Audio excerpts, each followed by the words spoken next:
اعوذ باللہ من الشیطان اللعین الرجیم بسم اللہ الرحمن الرحیم الحمد للہ وکفی وسلام علی عبادہ الذین اصطفی اللہم صل علی محمد وآل محمد۔ سورہ الحمد، سورہ بقرہ، پھر آیت الکرسی، سورہ آل عمران کے تعارف اور ان کے فضائل و برکات کے بعد آج سورۃ النساء، اس کے تعارف اور اس کے حیرت انگیز جو فضائل و برکات ہیں اور اس کے پیغامات ہیں، اس پر آج ہماری گفتگو ہوگی۔ دیکھیے، یہ جو سورہ ہے 176 آیات پر مشتمل سورہ ہے، اور یہ سورہ نزولی اعتبار سے 91 نمبر کا سورہ ہے، 91، یعنی ترتیب نزولی کے اعتبار سے 91 نمبر پر ہے، اور موجودہ جو ترتیب جو پیغمبر اسلام ختم مرتبہ صلی اللہ علیہ وآلہ وسلم خود فرما کر گئے تھے، خود ترتیب دے کر گئے تھے، اس کے اعتبار سے یہ 4 نمبر کا سورہ ہے۔ اچھا، یہ سورہ مدنی سورہ ہے، اور اس زمانے میں جب یہ سورہ نازل ہو رہا تھا تو مدینے میں حکومت اسلامی کی تشکیل ہو رہی تھی، ایک معاشرہ تشکیل پا رہا تھا، اس کی تاسیس ہو رہی تھی، تو اسی کے ضمن میں تقریباً یہ ساری آیات نازل ہوئیں۔ دیکھیے، بعض اوقات یہ بھی ہوتا ہے کہ بعض سورے مکمل طور پر مکی ہوتے ہیں، بعض سورے مکمل طور پر مدنی ہوتے ہیں، بعض مکی سوروں میں مدنی آیات ہوتی ہیں، بعض مدنی سوروں میں مکی آیات ہوتی ہیں، لیکن یہ وہ سورہ ہے کہ اس میں آیت 58 کے علاوہ جتنی بھی آیات نازل ہوئی ہیں ساری کی ساری مدنی آیات ہیں۔ صرف ایک آیت 58 ہے جس کے متعلق علماء اور مفسرین نے یہ بات کہی ہے کہ یہ مکی آیت ہے، اس کے علاوہ جتنی بھی آیات اس کے اندر اور ہیں 176 میں سے 175 آیات وہ سب کی سب مدنی آیات ہیں، جو خاص مدینے کے اندر جو معاشرہ اسلامی حکومت کے بعد تشکیل پا رہا تھا اس کے ضمن میں وہ آیات سب نازل ہوئی۔ اچھا، یہ جو سورہ ہے یہ وہی سبع طوال میں شامل ہے، یعنی وہ 7 سورے جو طویل ترین سورے ہیں ان کے اندر یہ سورہ بھی شامل ہے، اور یہ قرآن کا دوسرا بڑا سورہ ہے۔ اس ترتیب کے لحاظ سے آل عمران پہلے نمبر پر آیا تھا سورہ بقرہ کے بعد، لیکن سورہ آل عمران سورہ نساء سے بڑا نہیں۔ قرآن کے اندر جو ترتیب ہے بڑے سوروں کی، اس میں سورہ بقرہ پہلے نمبر پر ہے، دوسرے نمبر پر یہ سورہ نساء ہے جس کی آیات سورہ آل عمران سے بھی زیادہ ہے، حالانکہ سورہ آل عمران ترتیب کے اعتبار سے اس سے پہلے۔ تو یہ قرآن کا سب سے بڑا سورہ ہے۔ اچھا، سورہ نساء کی اگر برکات اور فضائل کے اعتبار سے اگر ہم چیزوں کو دیکھیں تو سب سے اہم ترین چیز کہ واقعتاً جس میں ہر مومن کا دل دہل جاتا ہے اس بات کو سوچ کر، وہ ہے فشار قبر۔ تو یہ سورہ فشار قبر سے بھی حفاظت کے لیے بہت ہی اہم سورہ ہے، اور جتنی بھی ہماری تفاسیر ہیں، بلکہ شیعہ و سنی تمام تفاسیر کے اندر یہ بات آئی ہے، اور وہ روایت بھی ہے جو کہ حضرت امیر المومنین علیہ الصلوۃ والسلام سے مروی، کہ جو شخص بھی جمعے کو سورہ نساء کی تلاوت کرے گا وہ فشار قبر سے محفوظ ہو جائے گا۔ جو بھی شخص جمعے کو سورہ نساء کی تلاوت کرے گا وہ فشار قبر سے محفوظ اور مامون ہو جائے گا۔ تو اس لحاظ سے اگر ہم دیکھیں تو ہر شخص کو یقین ہے، بلکہ کہا جاتا ہے نا کہ ہر چیز پہ شکوک و شبہات پائے جاتے ہیں، حتیٰ کہ اللہ تک کے اوپر لوگوں کے شکوک و شبہات ہیں جس سے واضح تر کوئی چیز نہیں، لیکن موت کے متعلق کسی کو بھی کوئی شک و شبہ نہیں کہ مجھے مرنا ہے۔ ٹھیک ہے، بعد کے مراحل ہوں گے یا نہیں ہوں گے اس کے اوپر بحث ہوتی، لیکن مسلمان ہونے کے اعتبار سے یا مومن ہونے کے اعتبار سے فشار قبر کا بھی سب کو علم ہے، روایات بھی لوگوں کے علم میں ہوتی ہیں، تو کیوں نہ اس چیز کا دفیہ پہلے سے کر لیا جائے، اس کا حفاظتی انتظام پہلے سے کر لیا جائے، جس کی طرف سے ہماری صرف نظر ہوتی ہے، لاپرواہی ہوتی ہے، اور اس کی طرف ہم سوچتے بھی نہیں۔ دیکھیے جب یہ کہا جاتا ہے کہ دعا کے جو آداب بتائے گئے ہیں ان میں ایک ادب یہ بھی ہے کہ دعا قبل از بلا، یعنی بلا کو نازل ہونے سے پہلے اس کا دفیہ کر لیجیے. یعنی ایسا نہ ہو کہ مثلا چیز ایک بلا اور مصیبت کے اندر گرفتار ہو جائے اور بعد میں اس کے لیے دعا کر رہے ہوں. نہیں، پہلے سے اس کا دفیہ کرنا چاہیے. اسی طریقے سے جب معلوم ہے کہ فشار قبر ہے،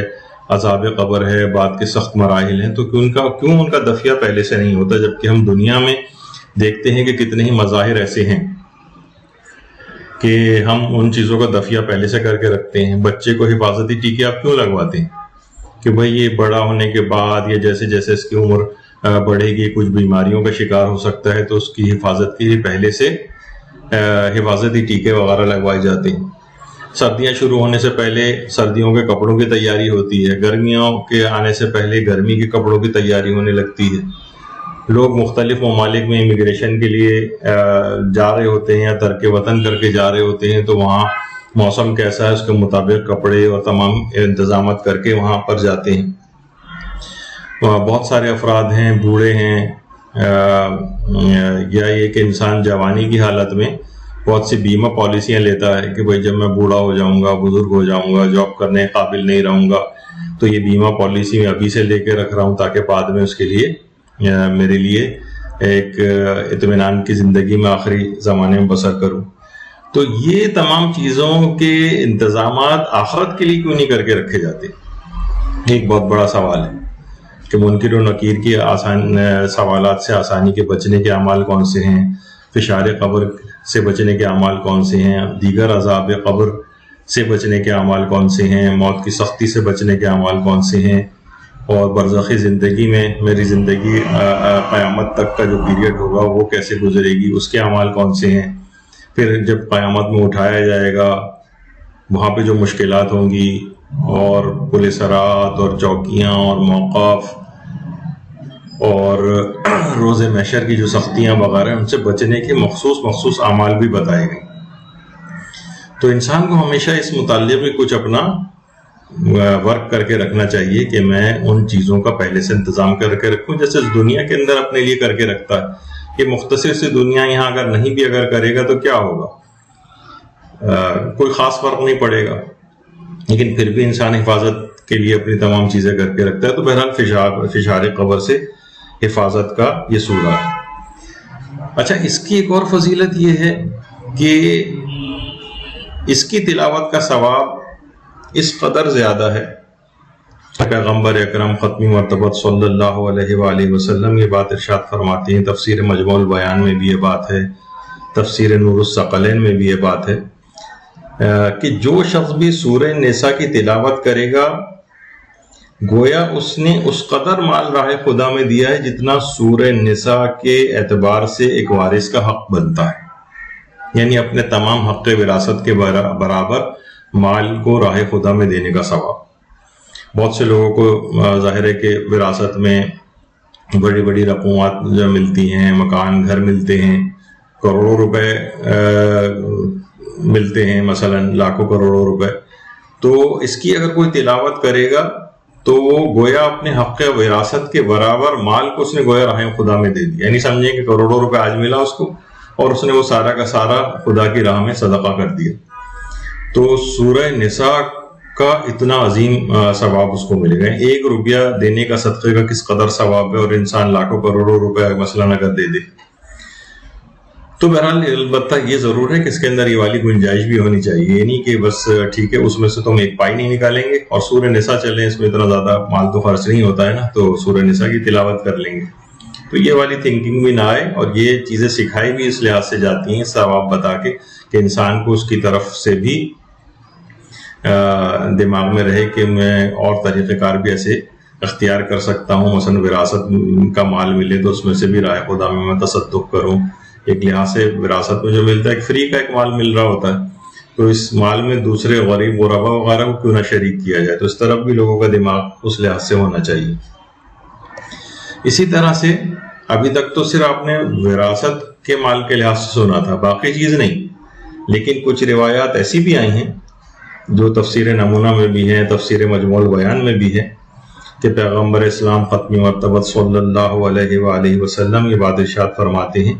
کہ سورہ نساء کی تلاوت کرنے والا اس شخص کی مانند ہے کہ جس نے اپنا سب کچھ اللہ کی راہ میں دے دیا بطور صدقہ اپنا سب کچھ اللہ کی راہ میں اس نے دے دیا، اور اس کے ساتھ ساتھ اس کو ایک غلام آزاد کرنے کا بھی ثواب ملے گا۔ اب یہ ایک الگ چیز ہے کہ مثلا غلام آزاد کرنے کا کس قدر ثواب روایتوں کے اندر بتایا گیا ہے۔ تو ابھی تک تو اپنے پچھلی روایت میں پڑھا کہ اپنا صرف حق میراث جو اس کو کسی بھی شخص کو ملتا ہے اس کے برابر راہ خدا میں صدقہ کرنے کا ثواب، دوسری روایت میں اپنا سب کچھ راہ خدا میں عطا کرنے کا ثواب یہ اس کو ملتا ہے۔ اسی طرح سے اس کی ایک اور فضیلت بیان کی جاتی ہے کہ حساب و کتاب کے جو ہولناک لمحات ہیں جن سے عرفا کے دل دہل جاتے ہیں، اس سے نجات کے لیے بھی یہی سورہ نساء ہمارے آخری نبی پیغمبر اکرم صلی اللہ علیہ وآلہ وسلم اللہم صلی علی محمد وآل محمد وہی فرماتے ہیں کہ جو شخص بھی سورہ نساء کی تلاوت کرے گا تو قیامت کے دن اس کا کوئی محاسبہ ہی نہیں ہوگا، اور وہ انبیاء اور اولیاء کے ساتھ اٹھایا جائے گا۔ ایک بڑی ایک اہم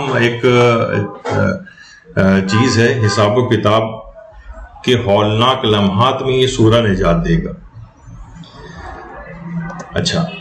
اس کے کیا کوئی خاص وقت بھی ہے سورہ کی تلاوت کا؟ ویسے تو دیکھیے تلاوت قرآن کا کوئی خاص ایسا وقت نہیں ہے، خاص طور پر سورہ نساء کے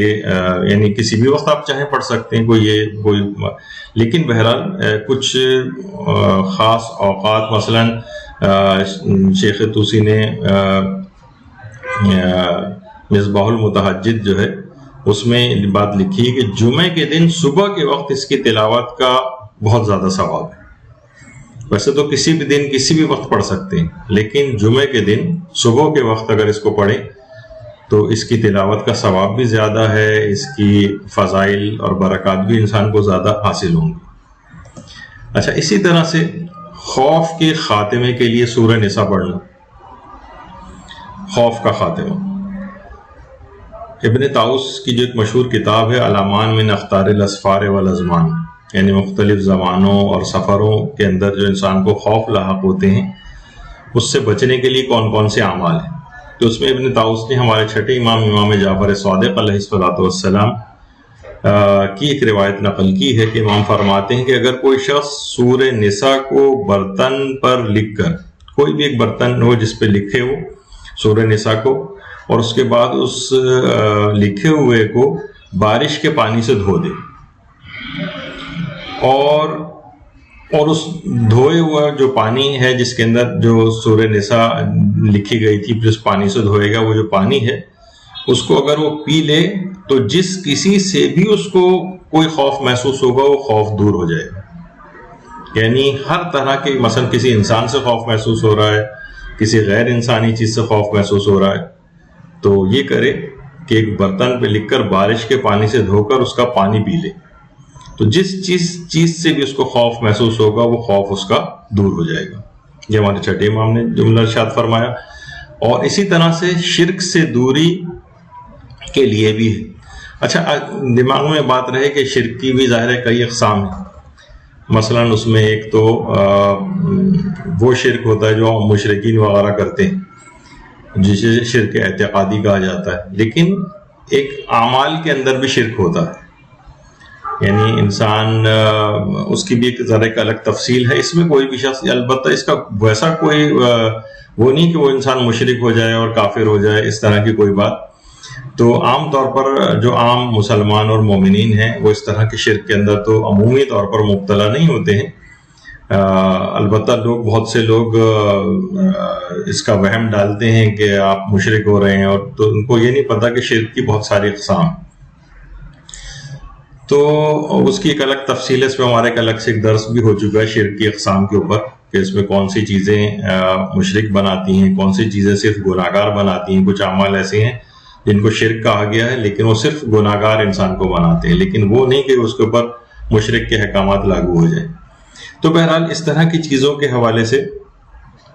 شرک سے دوری، مجمع البیان جو ہماری تفسیر ہے بڑی مشہور جو علامہ طبرسی کی،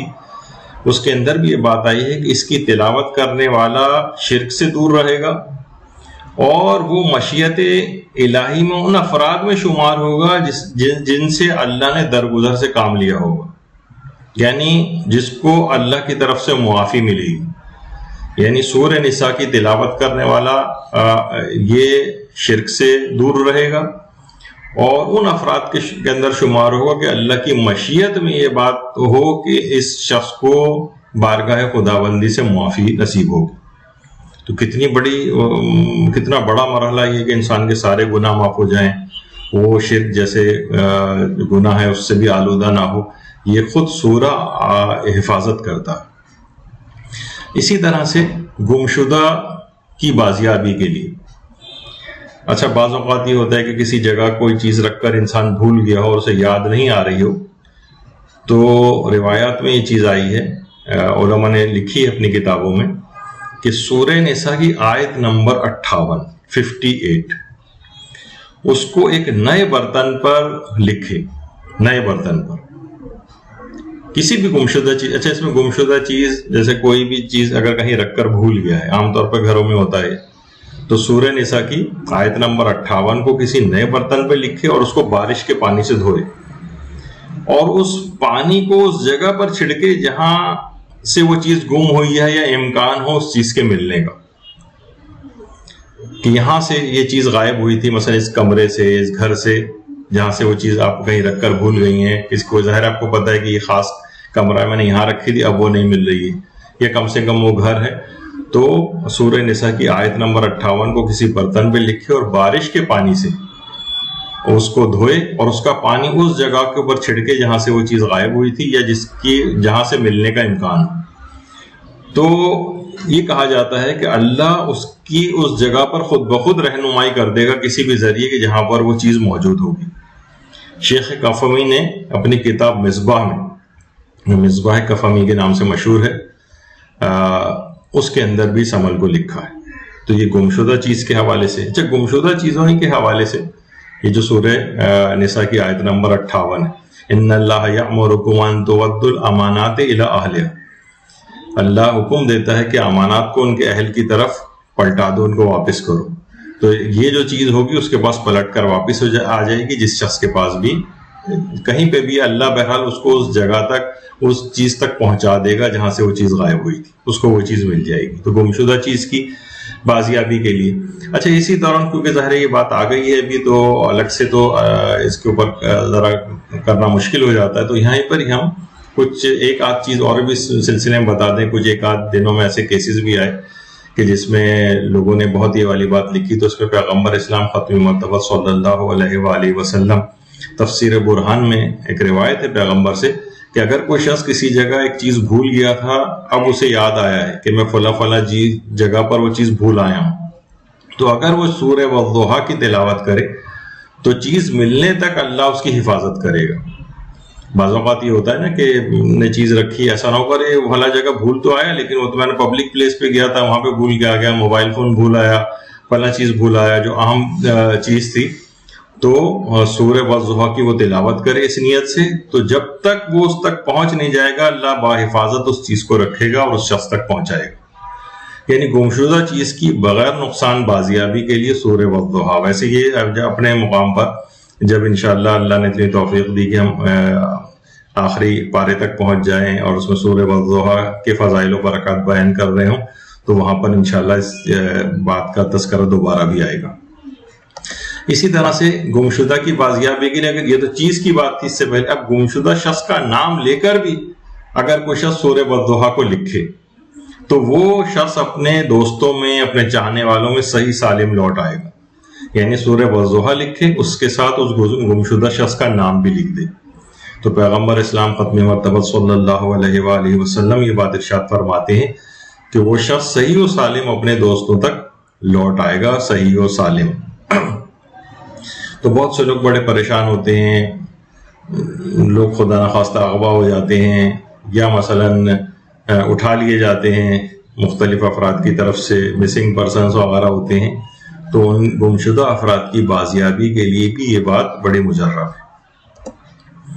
اسی طرح گمشدہ چیز کو پانے کے لیے آیت اللہ بہجت نے بھی ایک چیز بتائی کہ وہ چیز جو گم ہو گئی ہو یا چوری ہو گئی ہو، خواہ وہ انسانی کیوں نہ ہو، یعنی کوئی اس کو اٹھا کے لے گیا ہو، تو اسے پانے کے لیے اس وقت تک یہ ذکر پڑھیں جب تک وہ چیز مل نہیں جاتی. چھوٹا سا اصبحت فی امان اللہ امسیت فی جوار اللہ، میں نے خدا کی پناہ میں صبح کی اور جوار الہی میں رات میں داخل ہوا. یعنی ہر وقت اللہ کی پناہ میں وہ چیز رہے گی، اور اس کو اس وقت تک اس ذکر کو مسلسل پڑھتے رہیں جتنا بھی ممکن ہو پڑھنا، جب تک کہ وہ چیز یا وہ شخص مل نہیں جاتا. بلکہ کتاب گوہر حکیمانہ جو مہدی عاصمی کی لکھی ہوئی ہے، اس میں یہ بات آئی کہ ایک شخص کو کسی سے کوئی کام تھا، اسے یہ بھی نہیں پتا تھا کہ وہ اس وقت کہاں ہوگا. اس نے اپنے گھر میں بیٹھ کر کثرت سے مذکورہ ذکر کو پڑھا، یہ اصبحت فی امان اللہ امسیت فی جوار اللہ. اس کے نتیجے میں وہ شخص خود ہی چل کر اس کے پاس آ گیا، جس کا کوئی امکان ہی نہیں تھا. یعنی ظاہر ہے ان چیزوں کی سپورٹ میں بہت ساری حکایات بھی ہیں، اور میں نے جیسے اس سے پہلے بھی کہا تھا کہ ہمارے ہاں یہ چیز نہیں ہوتی ہے، ہمارے ہاں کوئی چیز رپورٹ نہیں ہوتی، کسی جگہ پبلش نہیں ہوتی. تو لیکن باہر جو دیگر ممالک والے جیسے ایران، عراق وغیرہ کے اندر یہ چیزیں خود وہ لوگ ڈاکومنٹ کرتے ہیں، کتابوں کے اندر آتی ہیں. اس سے لوگوں کا اعتقاد وغیرہ بھی اس سے بڑھتا ہے، لوگوں کے اپنے تجربات اس کے اندر شامل ہوتے ہیں. تو بہرحال یہ دو ایک چیزیں اس کے اندر میں نے ذکر کر دی، کیونکہ سورہ نساء گمشدہ چیزوں کو یا گمشدہ انسان کو پڑھنے کے حوالے سے بھی بڑی مجرب ہے. تو دو ایک اعمال اور بھی اس سلسلے میں ذکر کر دیے گئے. اچھا، شوہر و بیوی میں آپس میں لڑائی جھگڑے وغیرہ ہوتے ہیں، باتیں آگے اتنی بڑھ جاتی ہیں کہ بعض اوقات طلاقوں تک کی نوبت آ جاتی ہے. تو خواص آیات القرآن جو کتاب ہے، جس میں بہت سارے آیات قرآنی کے حوالے سے عملیات بتائے گئے ہیں، آقا باقر نجفی کی جو کتاب ہے، اس میں ایک روایت ہے جو کہ ہمارے چھٹے امام جعفر صادق علیہ الصلوۃ والسلام سے مروی ہے. اللہم صل علی محمد و آل محمد. وہ یہ ہے کہ اگر کوئی شخص ایمان اور نیت خالص کے ساتھ، یعنی کوئی اور اس کی وجہ نہ ہو، ایمان کے ساتھ اور نیت خالص کے ساتھ شوہر و بیوی میں موافقت کی نیت سے باوضو ہو کر اسے پڑھے، یعنی ان کے دونوں کے درمیان صلح ہو جائے، باوضو ہو کر اسے پڑھے، تو انشاءاللہ اس کو مقصود حاصل ہوگا، اور شوہر و بیوی ایک دوسرے پر مہربان ہو جائیں گے. یعنی ایک دوسرے کی خطائیں درگزر کریں گے، ایک دوسرے کو کا ریگارڈ کرنے لگیں گے، عزت سے پیش آنے لگیں گے، دوبارہ ان میں صلح ہو جائے گی. اچھا، یہ شوہر و بیوی بھی اس عمل کو کر سکتے ہیں، یعنی ایمان اور نیت خالص کے ساتھ اس سورے کو باوضو ہو کر پڑھیں. شوہر و بیوی بھی کر سکتے ہیں، اور مثلا شوہر و بیوی بات سمجھنے کو تیار نہیں ہے، تو لیکن جو اور ان کے خیر خواہ ہیں وہ چاہتے ہیں کہ ان کے درمیان جو صلح ہو جائے، تو وہ بھی ان لوگوں کی طرف سے اس سورے کو پڑھ سکتے ہیں. تو یہ بڑا اس لحاظ سے اہم ہے سورہ نساء. اسی طرح سے جادو کے توڑ کے لیے بھی جو کتاب خواص آیت قرآن کریم جو ابھی جس کا میں نے حوالہ دیا آقا باقر نجفی کی، اس میں بھی یہ بات آئی ہے کہ ایمان اور نیت خالص کے ساتھ باوضو ہو کر اگر کوئی شخص سورہ نساء کی آیت نمبر 100 پڑھے، 100 باوضو ہو کر، اور بلکہ نہیں پڑھے بھی، اور اس کے ساتھ ساتھ اس سے آیت نمبر 100 کو لکھنے کے بعد اس کو پانی سے دھوئے، اور نہار منہ یعنی بغیر کچھ کھائے پیے صبح کے وقت 7 دن تک اس کا پانی پیے، تو اس پر کوئی جادو اثر نہیں کرے گا. آقا باقر نجفی نے اپنی کتاب میں لکھا ہے کہ یہ یعنی بڑا مجرب عمل ہے جادو کے توڑ کے حوالے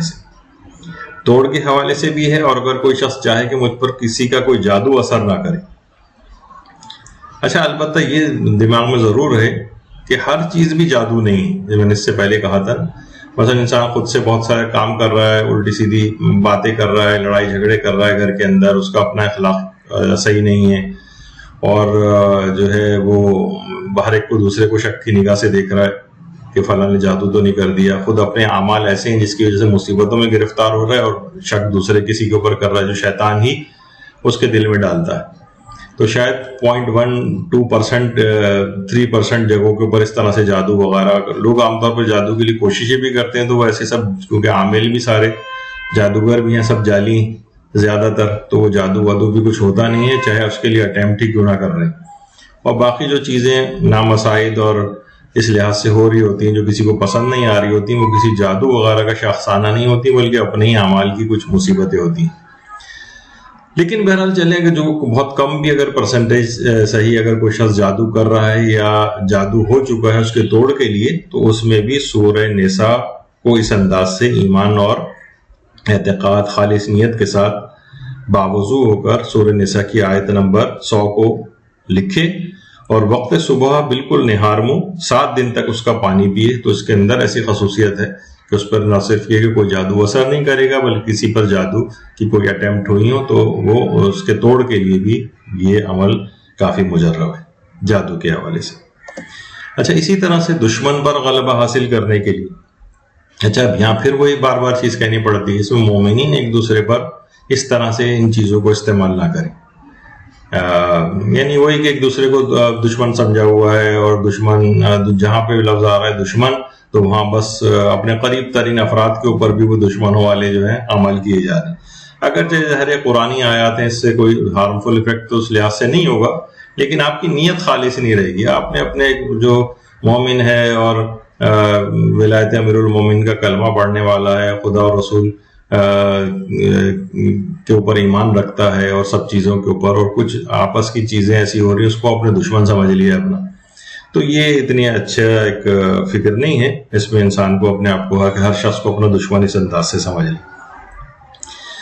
بہرحال خواص آیت قرآن کریم جو ہے اس میں بھی یہ آئی ہے دشمن پر غلبہ حاصل کرنے کے لیے، کہ اگر اس کی جو آیات ہیں سورہ نساء کی آیت نمبر 174 اور 175، کیونکہ 176 پہ تو یہ سورہ ویسے ختم ہو جائے گا، یعنی بالکل آخری میں جو آیات ہیں، تو اس میں آیت نمبر 174 اور 175، اگر کوئی شخص ان آیات کو خالص نیت سے لکھے اور اتوار کے دن روزہ بھی رکھے، اتوار کے دن روزہ رکھے اور اتواری کے دن ان آیات کو خالص نیت سے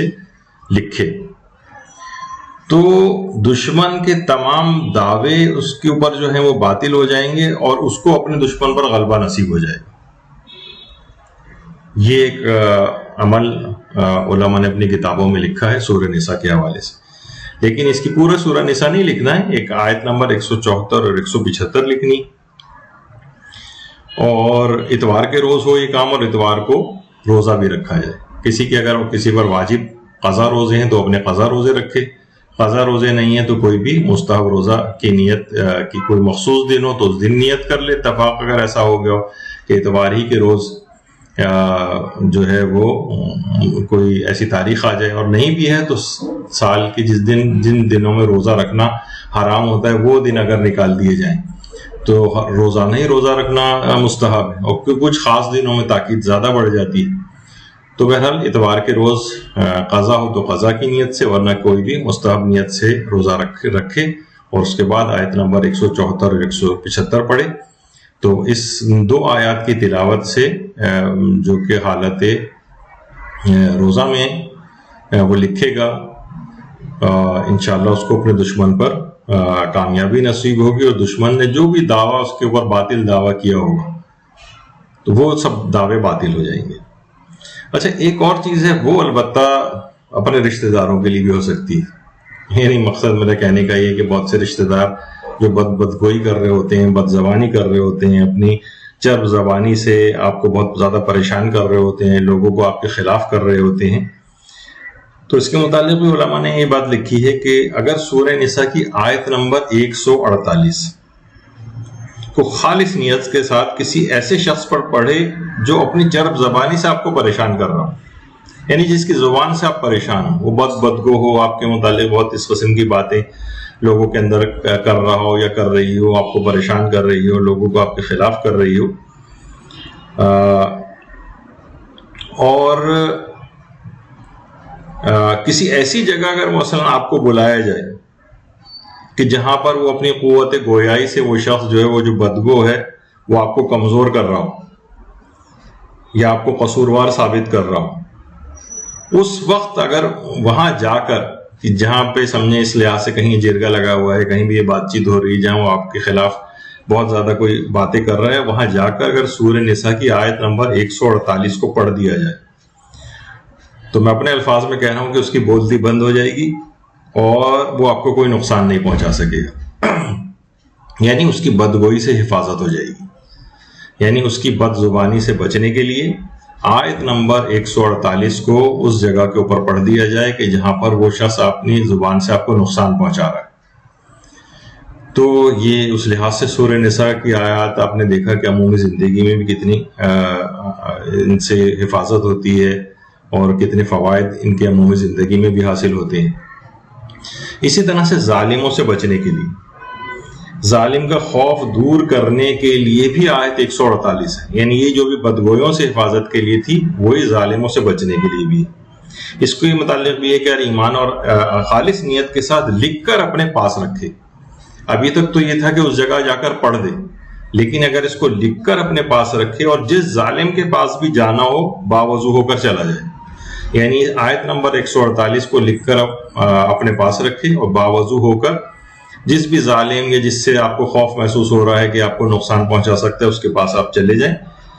اور وہاں جا کر بھی آیت نمبر 148 پڑھ دیں۔ ضروری نہیں کہ بہت زیادہ آواز میں اس کو پڑھا جائے، زیر لب بھی اس کو پڑھا جا سکتا ہے، تو اس ظالم سے بھی امان مل جائے گی اور وہ آپ کو کوئی نقصان نہیں پہنچا سکے ظالم سے بچنے کے لیے۔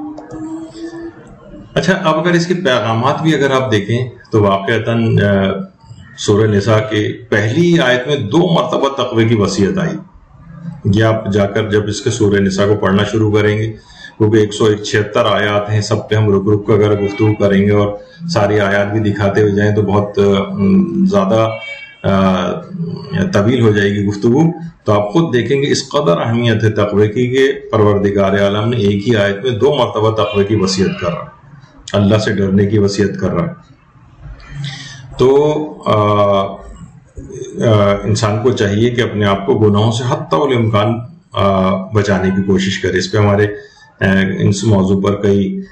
دروس بھی ہو چکے ہیں، علماء سے بھی سب لوگ سنتے رہتے ہیں، اور قرآن و احادیث تو تقوی کی وصیتوں سے بھرا پڑا ہے۔ پھر اس میں آگے چل کر خلقت انسان کے متعلق بھی گفتگو ہوئی، اور وہ آیات جو اس کے اندر ہیں اس کے ضمن میں ہی یہ علماء جیسے کہ آیت اللہ محمد حسین طباطبائی وغیرہ اس لحاظ سے کہ حضرت آدم کی نسل کیسے چلی، آگے کیسے بڑھی، کیا مثلاً بھائی بہنوں کی آپس میں شادیاں ہوئی تھیں تو کیا کوئی وہاں حور وغیرہ وہاں سے آئی تھیں، اور اس طرح کی جو بحث ہوتی ہے جس پہ ابھی ہمارا فی الحال جانے کا ارادہ نہیں ہے۔ کسی بھی اور ضمن میں جب یہ والا مسئلہ الگ سے کبھی ڈسکس کریں گے کہ انسانی نسل آگے کیسے بڑھی تو وہاں پر ان دلائل کو بھی نقل کیا جائے گا۔ لیکن آیت اللہ محمد حسین طباطبائی نے اس کے اندر جو جوڑے نفس واحدہ سے جو ہم نے انسان کو پیدا کیا ہے اس ضمن میں اپنے دلائل نقل کیے۔ تو بہرحال اگر کوئی شخص اس متعلق معلومات حاصل کرنا چاہے تو تفاسیر وغیرہ کا مطالعہ کرے۔ خلقت انسانی کے متعلق گفتگو، رشتہ داروں سے متعلق بڑی گفتگو ہوئی ہے، وہ بھی اس کے اندر آپ پڑھ سکتے ہیں۔ یتیموں کے بارے میں بڑی تاکیدی گفتگو ہوئی۔ معاشرے کے اندر دیکھیے یتیم موجود ہیں، یتیموں کے حقوق ہیں، خاص طور پر یتیم ان کے جو میراث وغیرہ کی تقسیم ہے اس کے اندر عام طور پر خدا نخواستہ معاشرے کے اندر اس طرح کے افراد نہ ہو جو ان کے میراث کو غصب کر کے بیٹھ جائیں یا اس کے نگران وغیرہ بن جائیں اور اس تک بعض اوقات لوگ اپنے نام کروا لیتے ہیں، یتیم محروم ہو جاتا ہے۔ تو یتیموں کے بارے میں بہت زیادہ تاکید اسی سورہ نساء میں آئی۔ اسی طرح سے مردوں کو 4 نکاح کی اجازت، مثنی و ثلاثہ و رباع جو قرآن کی اس سلسلے میں آیات ہیں سورہ نساء میں، اس کی اجازتوں کا مسئلہ آیا ہے، اس کی اجازت کا، وہ بھی اس کے اندر یہ اسی سورہ نساء کی مشہور آیات میں سے۔ عورتوں کے مہر ادا کرنے کی بڑی تاکید آئی، عورتوں کا مہر ادا کرو، مہر ادا کرو۔ عام طور پر لوگ ایسی اس کا شکار ہو جاتے ہیں، غفلت کا شکار ہو جاتے ہیں یا زور زبردستی وغیرہ کر کے جو ہے اس کو معاف کروا لیتے ہیں۔ بہرحال یہ اس کا حق ہے، اس کو ملنا چاہیے۔ اگر کوئی بخیر و خوبی خود ہی جو ہے وہ معاف کر دے تو ایک الگ بات ہے کہ عورتوں کا ان کا مہر عطا کرو، پھر اگر وہ خوشی خوشی تمہیں دینا چاہیں تو ٹھیک ہے، پھر شوق سے تم اسے استعمال کر سکتے ہو، لیکن خوشی خوشی ہونا چاہیے۔ عام طور پر یہ ہوتا ہے کہ بس بیچاری وہ صبر کر کے بیٹھ جاتی ہے،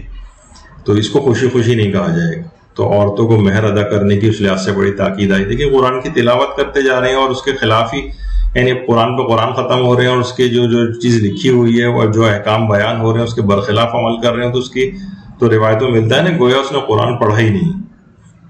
یعنی اس کے مطابق عمل کرنا ضروری ہے۔ تو جب کبھی آپ آیات سورہ نساء کی تلاوت کریں تو دیکھیں بھی تو اس کے اندر کیا کیا چیزیں اور اپنی جہاں کوئی غلطی ہے اس کو کریکٹ کرنے کی کوشش کریں۔ اسی طرح سے مثلا میراث کے بہت زیادہ احکام سورہ نساء کے اندر بیان ہوئے، اور میراث کے اندر واقعتاً جتنی غلطیاں معاشرے کے اندر میراث کے سلسلے میں شاید ہی کسی مسئلے کے اندر بہت زیادہ اس کے اندر کہ میراث میں لوگوں کی صحیح تقسیم نہیں ہوتی ہے، صحیح طور پر میراث ملتی نہیں ہے لوگوں کو، کچھ محروم رہ جاتے ہیں، خاص طور پہ وہ افراد کو جو اپنی دوسری شادیاں کی ہوئی ہوتی ہیں، چھپائی بھی ہوتی ہیں اور اولادیں بھی ہوئی ہوتی ہیں، تو وہ ان تک مرنے کے بعد ان کی جو دیگر جو اولادیں ہوتی ہیں جو لوگوں کے سامنے نہیں ہیں ان تک ان کا حق نہیں پہنچتا ہے۔ تو بہرحال بہت ساری میراث کے سلسلے میں ایسی گڑبڑ ہیں، یا مثلا خواتین کے سلسلے میں عورتوں کو عام طور پر میراث میں حق نہیں دیا جاتا، یا ان کو اس لحاظ سے جیسے باپ کا انتقال ہو گیا، بیٹیاں رخصت ہو کر چلی گئیں تو باپ کی جو جائیداد ہے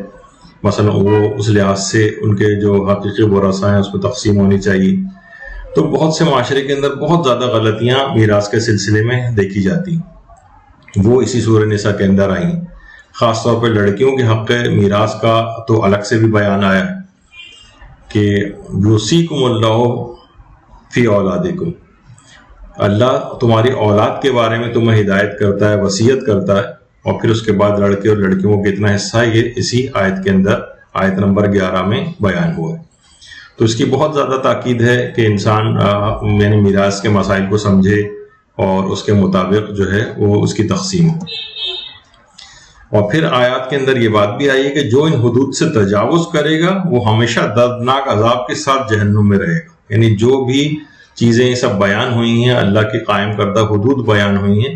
اس کے اگر کوئی برخلاف جائے گا تو دردناک عذاب کے ساتھ جہنم میں رہے گا۔ تو قرآن کی یہ آیات ہے یہ سورہ نساء کے اندر۔ اچھا، پھر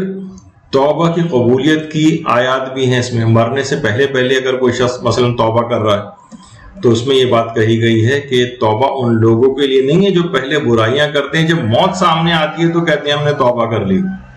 یعنی فرشتہ اجل کو دیکھے جانے سے پہلے انسان اپنی صحیح طور پر وہ توبہ کر لے۔ یہ نہ ہو کہ جب بالکل ہی موت سامنے آ گئی، کچھ ایسے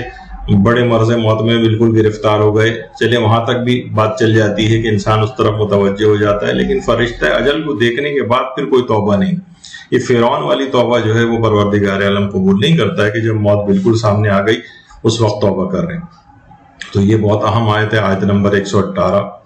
کہ وَلَيْسَتُ التَّوْبَةُ لِلَّذِينَ يَعْمَلُونَ السَّيِّئَاتِ حَتَّى إِذَا حَضَرَ أَحَدَهُمُ،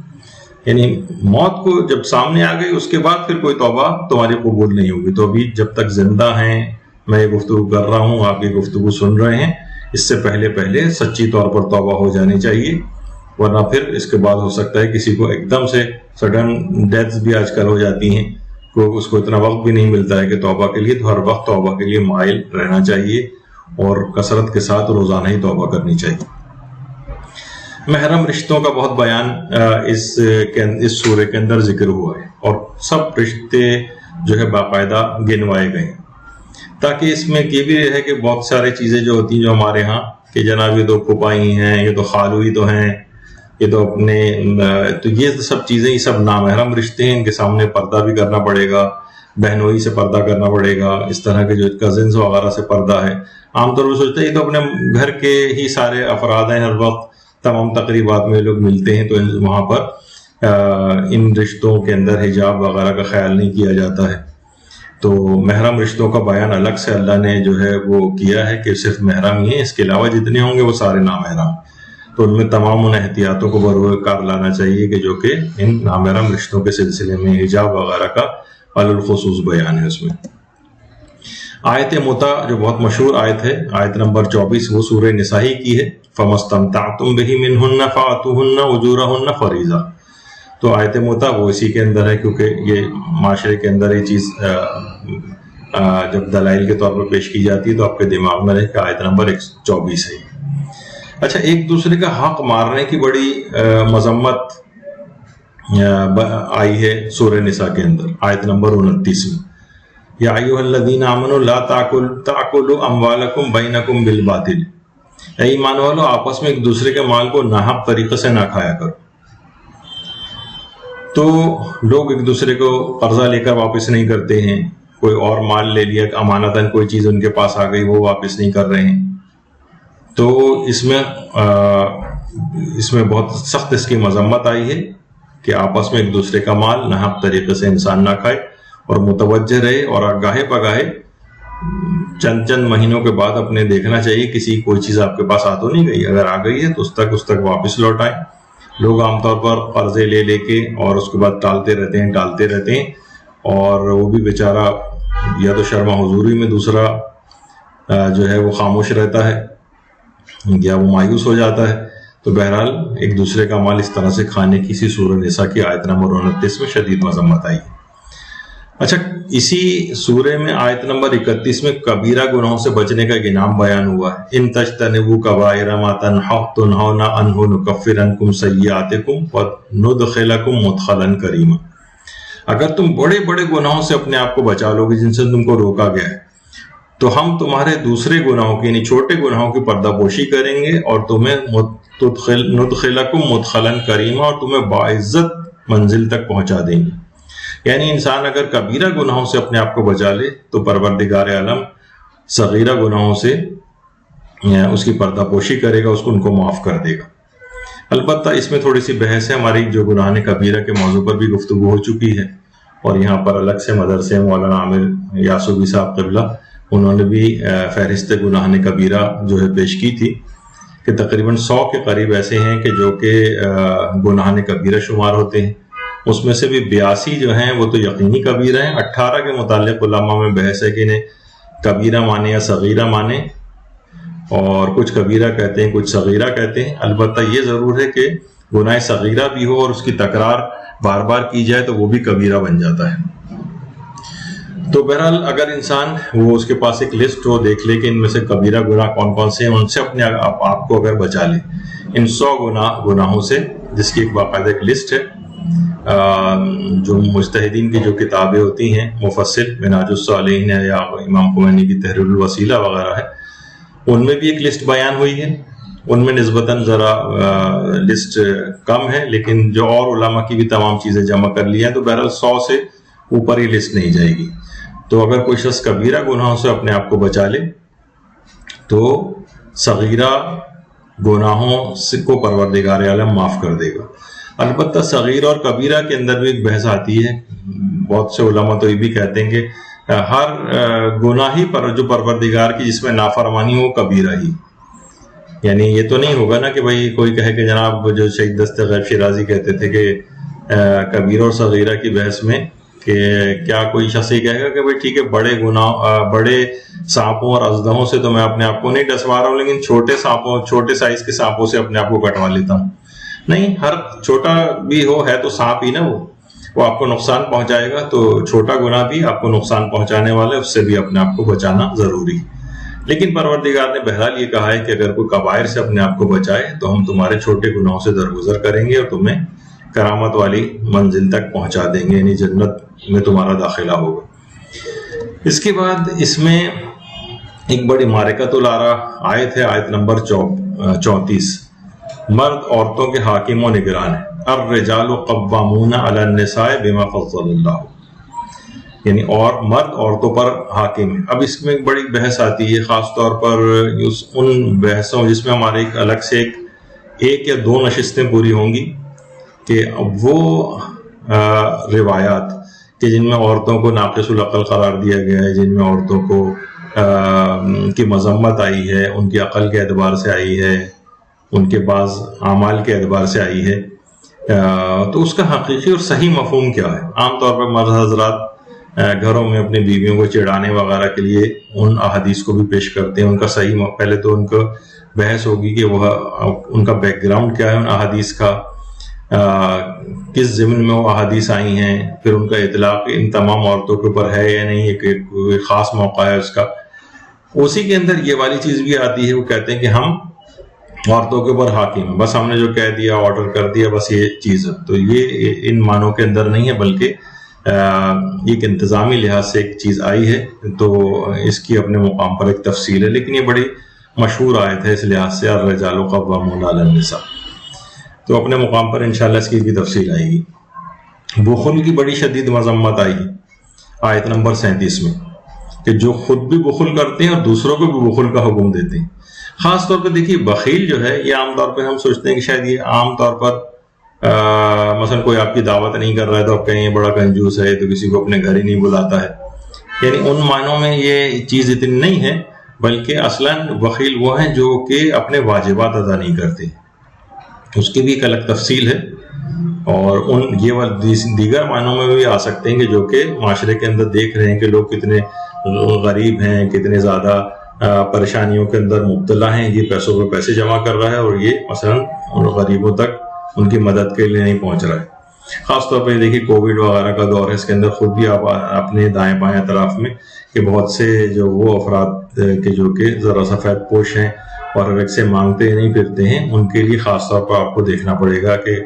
ان کے اوپر تو کوئی مالی بوجھ نہیں آ گیا ہے کہ اس کو کسی بھی طور پر، ہر شخص سوچ رہا ہے کہ بھائی جب ان پہ آیا ہے تو مجھ پہ نہ آ جائے، تو ہر آدمی اپنے سیونگ کو جمع کر کے بیٹھا ہوا ہے۔ لیکن بہرحال بہت سے مومنین ہیں جو کہ ماشاءاللہ اس سلسلے میں متوجہ ہیں اور معاشرے میں امداد بھی کرتے نظر آ رہے ہیں۔ تو بہرحال جہاں بخل کا لیکن زیادہ اطلاق اس وقت ہوتا ہے کہ جب انسان اپنے واجبات ادا نہ کرے۔ خمس واجب ہوتا ہے، لاپرواہ ہے خمس کو ادا کرنے سے، دیگر مالی واجبات ہیں وہ ادا نہیں کر رہا ہے، حج پہ نہیں جا رہا ہے، اور اب تو کووڈ کے بعد سے دفعہ سننے میں آئے کہ حج مزید مہنگا ہو جائے گا۔ اب وہ شخص کہے کہ نہیں واجب تو ٹھیک ہے، ابھی پیسے بڑھتے جا رہے ہیں تو میں اب حج کو اور مؤخر کرتا چلا جائے پیسے بچانے کے چکر میں۔ تو بہرحال یہ بخل کی مذمت آئی ہے اس میں۔ اچھا، ریاکاری میں مال کو خرچ کرنے کی مذمت آیت نمبر 38 میں آئی۔ جو لوگ بھی اپنے اموال کو لوگوں کو دکھانے کے لیے خرچ کرتے ہیں اور اللہ اور آخرت پر ایمان نہیں رکھتے، یعنی جو دکھانے کے لیے بھی خرچ کر رہے ہیں، بس یعنی اس کو یہ سمجھا گیا کہ جیسے وہ اللہ اور آخرت پر ایمان نہیں رکھتے، انہیں معلوم ہونا چاہیے کہ جس کا شیطان ساتھی ہو جائے وہ بدترین ساتھی۔ یعنی یہ جو ریاکاری وغیرہ اعمال کے اندر ہے، اب ہم تو دیکھیے دوسروں کے اوپر ریاکاری کا حکم نہیں لگا سکتے، یعنی اچھا یہ ریاکار نہیں، یہ تمام آیات یا روایات جو جتنی بھی آئی ہیں، انسان اپنے اوپر اس کو اطلاق کر کے دیکھے کہ تم تو نہیں ایسا کر رہے ہو، یہ نہیں کہ دوسرے لوگوں کے اوپر، جیسے ہم نے ہماری اس موضوع پہ مدرسے کے سلسلے میں ایک کتاب بھی ہے تکبر کے سلسلے، تو تکبر کی علامتیں بیان ہوئی تو اس میں بھی یہ چیز آئی ہے۔ یہ ایک کتاب آئینہ ہے، اس میں اپنی اخلاقی برائیوں کیسے جانچے، تو اس میں بھی یہ بات لکھی ہوئی ہے، یعنی کہ انسان ان علامتوں کو دیکھ کر دوسروں پہ حکم نہیں لگائے، اچھا یہ دیکھیے تو متکبر لگ رہا ہے، اچھا یہ تو دیکھیں ریاکار لگ رہا ہے، کیونکہ آپ کو دل کی چھپے ہوا حال نہیں پتا ہوتا۔ بہت سے لوگ بہت سے بڑا بنٹھن کے رہتے ہیں، بڑا کلف لگے کپڑے پہنے، اپنے کہا یہ تو بڑا متکبر ہے، نہیں، اس چیزوں سے تکبر نہیں ہوتا، یہ دل کی کیفیت ہے۔ ہر شخص اپنے اندر اپنے لیے خود محسوس کرے کہ یہ علامت مجھ پہ پائی جاتی ہے، یعنی دوسروں پر اس کا حکم نہ لگائے۔ تو دیکھیے کہ مثلا مجلس اعضاء کا تبرک ہے یا اور پیسے خرچ کرنے کے جو مقامات ہیں، وہاں غیر اللہ کی کوئی نیت نہیں آنی چاہیے، اللہ کے لحاظ سے ایک نیت رہے۔ اعمال میں ریاکاری کی پہچان کے طریقے کیا ہیں، اس پہ ہمارے کئی دروس موجود ہیں مدرسے کی طرف سے، تو ان کو بھی دیکھا جا سکتا ہے کیسے ہم پہچانیں کہ ہم ریاکار تو نہیں، اس میں علامتیں بیان ہوئی۔ اسی طریقے سے آیت نمبر 43 آیت تیمم ہے، فَلَمْ تَجِدُوا مَاءً فَتَيَمَّمُوا صَعِيدًا طَيِّبًا، اگر تمہیں پانی نہ ملے تو پاک مٹی پر تیمم کرو۔ تو تیمم کی آیت اس کے اندر تیمم کا جس میں حکم موجود ہے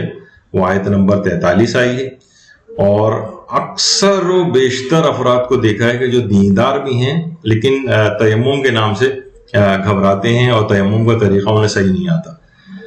تو مدرسے نے اس پر کئی ویڈیوز بھی ڈالی ہیں اس کے مسائل کی، اور اس کے اوپر سرچ کی جا سکتی ہیں یوٹیوب وغیرہ کے اوپر بھی کہ شیعہ طریقے سے تیمم کا طریقہ کیا ہے۔ تو اس کو ضرور سیکھنا چاہیے۔ اکثر و بیشتر گھروں کے اندر یہ مسئلہ ہو جاتا ہے کہ پانی نہیں آ رہا ہے، ایسے آکورڈ ٹائمنگز کے اندر وضو یا غسل کا مسئلہ پیش آ سکتا ہے کہ جب پانی موجود نہ ہو یا پانی ہو لیکن شدید ٹھنڈا پانی ہے جس سے ممکن ہی نہیں ہے مثلا وضو یا غسل کرنا، تو پھر تیمم کی بھی ایک نوبت آ سکتی. تو اس کے لیے ہمیشہ گھر میں اس کی تیاری بھی رکھنی چاہیے کہ مٹی وغیرہ، لوگ کہتے ہیں مٹی کہاں ہے، مٹی ڈھونڈتے پھر رہے ہیں. اور عام طور پر تنگی وقت کا جو تیمم ہوتا ہے کہ مثلا نماز قضا ہونے والی ہے، اس میں تو اتنی دیر تک تیمم کر کے آئیں گے تو اس میں تو پورا وضو اور یہ غسل بھی ہو جاتا ہے. بعض اوقات کہتے ہیں ویسے جگہ ہی نہیں مل رہی. تو آپ کو یہ تمام چیزیں سیکھنی چاہیے. تو آیت تیمم ہے تو اس کا پیغام یہ ہے کہ تیمم کا طریقہ بھی سیکھیے اور اس کا انتظام گھر میں کر کے رکھیے. آیت لعن، آیت 52 ہے. اس میں پروردگار عالم نے لعنت کی ہے، اور لعن کے متعلق نہ جانے کتنی قرآن کے اندر آیات آئی ہیں. لعن کو عام طور پر ایک چیز سمجھ لیا گیا ہے، ہمارے بھی افراد سمجھنے لگے ہیں، وہ یہ کہ شاید یہ گالی ٹائپ کی کوئی چیز ہے. نہیں، گالی نہیں، یہ رحمت خدا سے دوری کی دعا ہے. یعنی لعن کے معنی ہے کہ وہ شخص رحمت خدا سے دور ہو جائے. تو یہ کوئی گالی نہیں ہے. اور پورا قرآن تو عام طور پر بہت سے دشمنان اہل بیت کے سلسلے میں بھی افراط و تفرید کا لوگ شکار ہو جاتے ہیں کہ نہیں ان پر لعن بھی نہ کیجیے. ہاں، لعن اس لحاظ سے تو ضرور ہے کہ عام پبلک پلیسز کے اندر اور اس طرح سے نہ کی جائے کہ مثلا جو جسے فساد وغیرہ کا اندیشہ ہو. لیکن بہرحال یہ قرآنی حکم ہے اور مستحبات کے اندر سے بھی قرار دیا. اس پہ مراجع کے فتاوی بھی موجود ہیں. لیکن بہرحال کہ انسان ایسا نہ ہو کہ مسلمانوں میں کوئی تفرقہ یا اس طرح کی کوئی چیز ہو اور فساد ہونے لگے، وہ ایک حرام میں بدل جائے گا. تو لیکن یہ دونوں چیزوں کو بیلنس کر کے چلنا چاہیے. ایسا نہ ہو کہ یہ سمجھ لیا جائے کہ حکم لعن ہی بالکل ختم ہو گیا ہے، یہ بھی نہ ہو. اور یہ بھی نہ ہو کہ کوئی کہے گا جب حکم آیا تو ہر جگہ لعن کہیں گے چاہے فسادی کیوں نہ ہو جائے. نہیں، یہ افراط و تفرید کا شکار نہیں ہونا چاہیے. تو آیت 52 لعن سے متعلق بھی. حسد کی بڑی مذمت آئی آیت نمبر 54 میں. یا وہ ان لوگوں سے حسد کرتے ہیں جنہیں خدا نے اپنے فضل و کرم سے بہت کچھ عطا کیا ہے. تو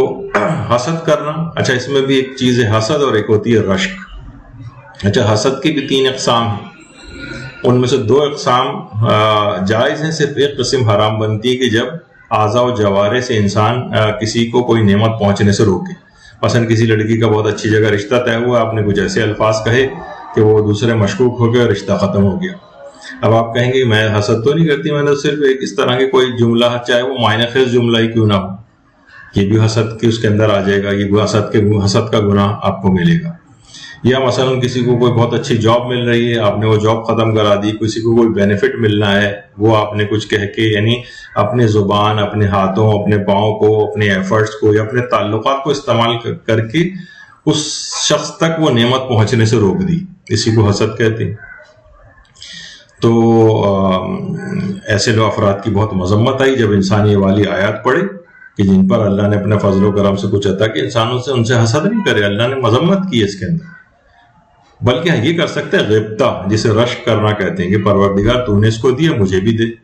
لیکن حسد میں زوال نعمت کی تمنا کی جاتی ہے دوسرے شخص کی. کہا جاتا ہے نا کہ حاسد کے لیے یہی سزا کتنی کافی ہے کہ جب تم خوش ہوتے ہو تو وہ غمگین ہو جاتا ہے. اس کو کوئی اور سزا نہیں بھی ملے، وہ اپنی حسد کی آگ میں خود ہی جلتا رہتا ہے. تو بہرحال اس کی بڑی مذمت آئی ہے. اللہ سے دعا کرنی چاہیے کہ حسد کی جو تیسری قسم ہے، پہلی 2 قسمیں جو ہیں وہ حرام کی حد تک نہیں. مثلا کسی کے لیے دل میں برائی آ رہی ہے، آ کے نکل رہی ہے، یہ بھی حسد نہیں. برائی آ رہی ہے اور دل میں بیٹھتی چلی جا رہی ہے، یہاں تک بھی حرام تک نہیں پہنچا. البتہ اخلاقی برائی ہے، اس کو آگے بڑھنے سے روکنا چاہیے. پھر وہ اخلاقی برائی اس قدر آگے بڑھ جاتی ہے کہ وہ دوسرے کے لیے نعمتوں کو پہنچنے سے روکنے لگتی ہے. محسود جو ہوتا ہے، حاسد جو حسد کر رہا ہوتا ہے، محسود جس سے حسد کیا جا رہا ہوتا ہے. تو حاسد جو ہے اس تک نعمتوں کو پہنچنے سے اپنے تعلقات، اپنے اعضاء و جوارح کو استعمال کرتا ہے. تو پہلی 2 اقسام میں حرام کی حد تک نہیں ہے، لیکن اس سے بھی بچنا چاہیے. اور جب یہ تیسری چیز میں داخل ہو جائے کہ جب وہ اپنے اعضاء و جوارح کو استعمال کرنے لگے تو پھر حرام کی حد تک پہنچتا. تو آیت نمبر 54 میں یہ بیان ہوا. اس کے علاوہ اسی کے اندر آیت 59 ہے جو آیت اولی الامر کہلاتی ہے. یا ایھا الذین آمنوا اطیعوا اللہ واطیعوا الرسول واولی الامر منکم. کتنا آپ مجالس کے اندر اس آیت کو سنتے ہیں. تو اس میں تو اتنی زیادہ تفصیل میں جانے کی ضرورت نہیں ہے، اکثر لوگ اس کی تفاسیر سے بھی واقف ہیں. پیغمبر اسلام سے توسل کی آیت، آیت نمبر 64. اور ہم نے کسی رسول کو بھی نہیں بھیجا ہے مگر اس لیے کہ خدا سے اس کی حکم خدا سے اس کی اطاعت کی جائے. اور کاش جب ان لوگوں نے اپنے نفس پر ظلم کیا تھا،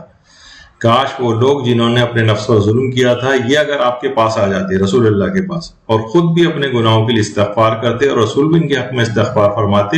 تو یہ خدا کو بہت ہی توبہ قبول کرنے والا اور مہربان پاتے. یہ آیت خاص طور پر مدینے میں جب حجاج کرام جاتے ہیں تو علماء وہاں جا کر ضرور اس آیت کی کو اپنا دروس کا عنوان بناتے ہیں. اچھا، یہ آیت خاص طور پر وہابی فکر افراد سے بھی بہت زیادہ پیش کی جاتی ہے، کیونکہ اس آیت کے اندر یعنی پیغمبر کی اپنی زندگی میں بھی اور پیغمبر کے بظاہر اس دنیا سے پردہ فرما جانے کے بعد توسل کا جو نظریہ ہے ہمارا، کہ چاہے وہ اس دنیا کے اندر زندہ موجود ہو یا اس دنیا سے پردہ فرما گئے ہو، ہر صورت میں ان سے توسل کا حکم ہے. اور آیت کے اندر کوئی تخصیص نہیں کہہ رہا کہ یہ رسول جس وقت زندہ ہوں اسی وقت کے لیے. جب بھی کوئی شخص جس نے بھی اپنے نفس پر ظلم کیا ہے وہ پیغمبر اسلام کے قبر کے پاس آئے اور اپنے گناہوں کے لیے استغفار کرے، اور رسول اللہ بھی اس قابل ہو، یعنی کہ وہ رسول بھی اس کے استغفار کو قبول کریں، تو خدا کو بہت ہی توبہ قبول کرنے والا اور مہربان پائیں گے. ستون ابی لبابہ جو وہاں پر مدینے میں مسجد نبوی کے اندر ہے، جب ان کی تفاصیل بیان ہوتی ہیں ان ستونوں کی، اس میں ستون توبہ اور ستون ابی لبابہ جو ہے اس کے ضمن میں اس کی تاریخ جب بیان ہوتی ہے تو یہ والی آیت ضرور اس میں آتی ہے. تو یہ آیت 164 نمبر کی تھی. اس کے علاوہ آیت جو 65 ہے اس کے اندر بھی یہ آگے چل کر آیا ہے کہ اگر کوئی خدا اور رسول یعنی کہ آپ کے پروردگار کی قسم ہرگز صاحب ایمان نہیں بن سکیں گے جب تک اپنے اختلافات میں آپ کو حکم نہ بنا لیں. پھر جب آپ فیصلہ کر دیں تو اپنے دل میں کسی قسم کی تنگی کا احساس نہ کریں اور آپ کے فیصلے کے سامنے سراپا تسلیم ہو جائیں. فلا وربک لا یؤمنون حتی یحکموک فیما شجر بینہم ثم لا یجدوا فی انفسہم حرجا مما قضیت ویسلموا تسلیما. اللہم صل علی محمد وعلی محمد. تو بہرحال پیغمبر کا حکم اب یہاں پر یہی ہوتا ہے کہ لوگ ایک زمانہ تھا یہاں پر، اب پتہ نہیں کہ ابھی بھی عدالتوں میں ہوتا ہے، یعنی کہ جب اس قسم کی چیزیں بیان ہو رہی ہوتی ہیں، مثلا فیصلے ہو رہے ہوتے ہیں میراث وغیرہ کے، تو پہلے پوچھا جاتا تھا آپ کو انگریزی قانون کے مطابق میراث کا فیصلہ چاہیے یا شریعت محمدی کے مطابق. تو لوگ بتاتے ہیں کہ اس وقت اکثریت لوگ کہتے تھے ہمیں کیونکہ اس میں ذرا فائدے زیادہ ملتے ہیں، ہمیں انگریزی قانون کے مطابق فیصلہ چاہیے. یعنی رسول اللہ نے جو ان کے لیے فیصلہ کر دیا، اللہ نے جو فیصلہ کر دیا وہ نہیں چاہیے.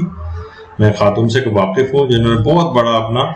حق میراث جو ہے، ظاہر بیوی جو بیوہ ہوتی ہے، اولاد ہے تو 8واں حصہ ملتا ہے، اولاد نہیں ہے تو 4تھائی حصہ ملتا ہے. بہرحال انہوں نے کہا کہ نہیں، مجھے تو شریعت کے مطابق اپنا حصہ چاہیے. تو اس طرح کے بہت سارے صاحبان ایمان ہیں. تو بہرحال کوئی بھی چیز جو فقہی حکم اپنے لیے پتہ چلا، کوئی بعض اوقات مجتہد کے پاس بھی جاتے ہیں اپنے فیصلے کو کروانے کے لیے، تو جو فیصلہ وہاں سے ہو جائے پھر اسے قبول کر لینا چاہیے. اس طریقے سے پیغمبر اسلام کے متعلق یہ والی چیز آئی ہے کہ جب ایک شریعت نے ایک فیصلہ دے دیا ہے تو اس کے فیصلے کو قبول کرو. اچھا، پھر اگلی آیت ہے آیت 69، جنت میں مومنین کے ساتھ رفاقت. اس کی ایک شرط بیان ہوئی، جو بھی اللہ اور اس کے رسول کی اطاعت کرے گا وہ ان لوگوں کے ساتھ رہے گا جن پر خدا نے اپنی نعمتیں نازل کی، انبیاء، صدیقین، شہداء اور صالحین، اور یہی بہترین رفیق. یعنی اس میں شرط کیا ہے؟ یہاں ہر ایک کو ہم ہر فاسق و فاجر و بدکار کے لیے بہرحال دعا تو چلے کسی حد تک کر سکتے ہیں، لیکن ہر شخص کو کہ بس جوار معصومین میں اس کو جگہ ملے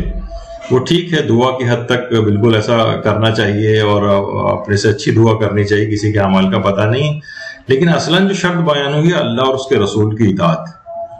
جب اطاعت کرے گا تب ان کے ساتھ رہے گا. یعنی وہی ہے کہ بالکل برخلاف عمل کر رہا ہے ان کی سیرت کے اور کہے گا میں پھر بھی جوار معصومین ان کے ساتھ رہوں، تو یہ ایک عجیب سی خواہش ہے، اس پہ انسان کو غور کرنا چاہیے. اور پھر یہ کہ آیت نمبر 80 میں سورہ نساء کی، اس میں ہے کہ رسول اللہ کی اطاعت ہی اللہ کی اطاعت. جو رسول کی اطاعت کو، من یطع الرسول فقد اطاع اللہ، اس نے گویا اللہ ہی کی اطاعت کی. یہاں پر آج کل توحید کے ایسے دعوے دار بھی آ گئے ہیں اور کتنے ہی نئے نئے ایسے فرقے ہمیں اس پہ نظر آ رہے ہیں کہ جو کہ حدیثوں کو مانتے ہی نہیں، بس کہتے ہیں ہم تو قرآن دیکھیے، ہم تو قرآن سے صرف بات کرتے ہیں، صرف قرآن کی آیت پیش کیجیے گا، حدیث پیش نہیں کیجیے گا۔ تو بھائی قرآن خود کہہ رہا ہے کہ رسول اللہ کی اطاعت اللہ کی اطاعت ہے، تو آپ ان کی تعلیمات سے منہ موڑ کر کدھر جا رہے ہیں اور ڈائریکٹ حوالدار بننے کے چکر میں کیوں ہیں؟ تو بہرحال رسول اللہ کی اطاعت وہی اللہ کی اطاعت ہے۔ قتل کی مذمت پر بھی آیات آئی ہیں 92 اور 93 کہ جو بھی کسی مومن کو قصداً قتل کرے گا اس کی سزا جہنم۔ تو دیکھیے بہرحال اس کے اندر وہ چیز بھی شامل ہو سکتی ہے کہ عام طور پر جس کا لوگ خیال نہیں کرتے ہیں، اور بہت سارے ہمارے پاس اس طرح کے کیسز آتے ہیں کہ مثلا انہوں نے احتیاط نہیں کی اور حمل قرار پا گیا مثلا، اور اس کے بعد پھر اس کو ایکسکیوزز اس کے لیے ڈھونڈتے پھرتے ہیں، بلکہ اقدام کر چکے ہوتے ہیں اس کو ابورٹ کرانے کا، اور اس کے بعد پھر مسئلہ پوچھنے کے لیے آتے ہیں۔ تو دیت وغیرہ الگ واجب ہوتی ہے، اس کے مسائل اپنی جگہ پر ہیں، اور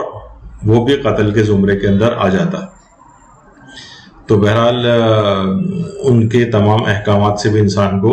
مکمل باخبر رہنا چاہیے۔ تو قتل صرف یہ نہیں کہ بس کوئی چھری چاقو یا گن لے کے کسی کو مارے، یہ بھی قتل کے اندر آتا ہے کہ بچے میں اگر روح پڑ چکی ہے، ویسے تو اس سے پہلے بھی جو ہے اس کو گرانا جائز نہیں ہے، سوائے کہ کچھ خاص طبی ایسی سخت ترین وجوہاتوں کی جس میں اس کی اجازت ملتی ہے۔ یہ عام طور پر نہیں کہ بچے بہت ہو چکے ہیں اور اب جو ہے اتنا افورڈ نہیں کر سکتے، اس کے بعد ان کو گرانے کی فکر ہو جائے، یہ اس میں چلا جائے گا، بہت ہی بڑا اور خطرناک گناہ ہے۔ اسی طرح سے آیت 101 میں نماز قصر کا بھی حکم ہے کہ جب تم زمین میں سفر کرو تمہارے لیے کوئی حرج نہیں کہ اپنی نمازوں کو قصر کرو۔ اب دیکھیے یہاں پہ دیکھیے مختلف لوگ افراد اس قسم کے بھی ہیں کہ وہ نئے نئے فرقے اس پہ بن جاتے ہیں، کہتے ہیں نماز قصر تو واجب نہیں۔ دیکھیے آیت کا انداز یہی کہہ رہا ہے کہ تمہارے لیے کوئی حرج نہیں کہ اپنی نماز کو قصر کرو، اس کا مطلب ہے کہ واجب نہیں۔ تو فلا جناح علیکم یا فلیس علیکم جناح، یہ جیسے کہ حج کے سلسلے میں بھی سعی کے لیے بھی آتا ہے کہ کوئی حرج نہیں ہے کہ تم سعی کرو، تو اس کا مطلب ہے سعی کرنا بھی واجب نہیں ہے، اپنی مرضی ہے کریں یا نہ کریں، جبکہ وہ واجبات میں سے۔ تو قرآن فہمی اس طرح کی نہیں، آج کل یہ بھی ایک بڑا فطرہ بن گیا کہ صرف ترجمہ قرآن پڑھا اور اس سے خود ہی مسائل اخذ کرنے شروع کر دی۔ تو بہرحال نماز قصر واجب نمازوں میں سے ایک ہے کہ جب شرائط پوری ہو جائے تو نماز کو قصر کیا جاتا ہے، لیکن اس طرح کے بھی افراد جو فقط قرآن کے لفظی ترجموں کو دیکھ کے خود سے منمانی تعویلات کرتے ہیں تو وہ اس کے بھی انکار کرنے لگے۔ نماز خوف کا طریقہ اس کے اندر بیان ہوا ہے آیت نمبر 102 میں۔ وہ ایک خاص طریقہ ہے کہ جو کہ ہمارے یہاں ملتا ہے نا کہ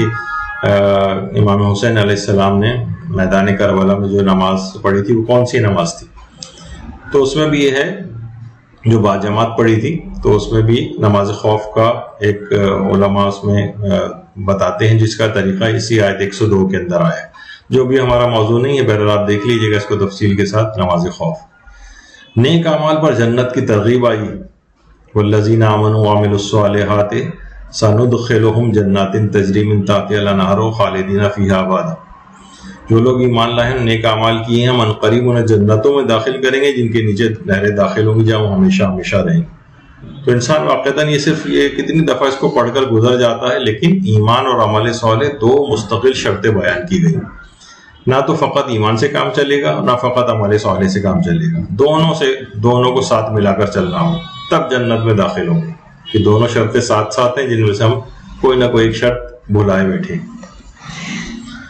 آپ کو سرپرست بنانے کی بڑی مذمت آئی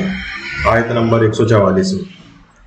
کہ خبردار کفار کو اپنا، اے ایمان والو خبردار مومنین کو چھوڑ کر کفار کو اپنا ولی اور سرپرست نہ بنانا۔